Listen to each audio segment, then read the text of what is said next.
आप सभी भक्तों को अमृत महाकुंभ की बहुत बहुत शुभकामनाएं। देश विदेश से आए हुए सभी लोगों को अमृत महाकुंभ की बहुत शुभकामनाएं। भक्तजनों, जो ये अमृत महाकुंभ त्रिवेणी संगम है, गंगा जमुना सरस्वती का है। आज हम बात करेंगे समुद्र मंथन पे, क्योंकि जो महाकुंभ अमृत महाकुंभ है उसका जन्म हमारा समुद्र मंथन से हुआ है। मेरा कहना है कि समुद्र मंथन का मतलब ये है कि जो भी उसमें से रत्न निकले हैं उस रत्नों का मतलब क्या है, और उसमें मुख्य रूप से एक कल्प वृक्ष निकला है। तो मेरा आज का विषय कल्प वृक्ष पे है और रत्न पे है कि ये क्या हमारे जीवन पे क्या प्रभाव डालते हैं। आज हम युवा पीढ़ी को बताएंगे कि आखिर इनका मतलब क्या है। भक्तजनों, मेरा आग्रह एक ही है कि आप थोड़ा सा श्रीमद् भागवत का अध्ययन करें। उसमें लिखा हुआ है कि जब भी हम किसी काम की शुरुआत करते हैं तो उसमें हमें श्रीमद् भागवत के पाठ में ये समुद्र मंथन का पाठ बताया गया है। अब समुद्र मंथन का पाठ करने से होगा क्या? तो भक्तजनों, समुद्र मंथन का पाठ से मतलब है हमारा जो मेहनत है। मंथन का मतलब मेहनत ही होता है, आप तो सब जानते ही हैं। तो मेहनत के माध्यम से जो भी हमारी अर्जित होती है पूंजी, उसका कैसे सदुपयोग किया जाए। अगर सामान्य रूप से माना जाए तो आज हमारे बच्चों को यही समझाया जाता है कि भाई उसमें रत्न निकले थे, ये निकला, तो वो बच्चे कहते हैं भाई हमने क्या करना, उनका अब आज क्या है।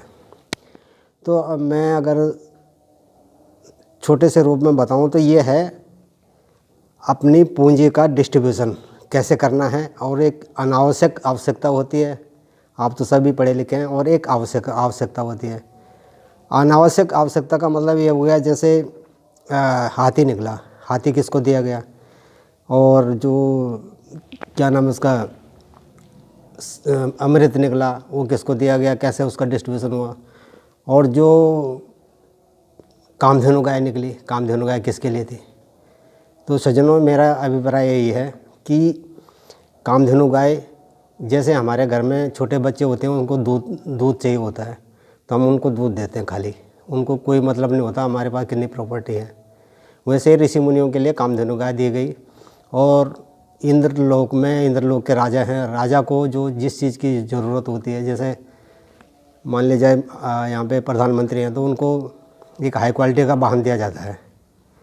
तो ऐसे हाथी भी जीवों में सबसे बुद्धिमान होता है, इसलिए हाथी ऐरावत जो है राजा को दिया गया, वो इंद्रलोक के राजा हैं।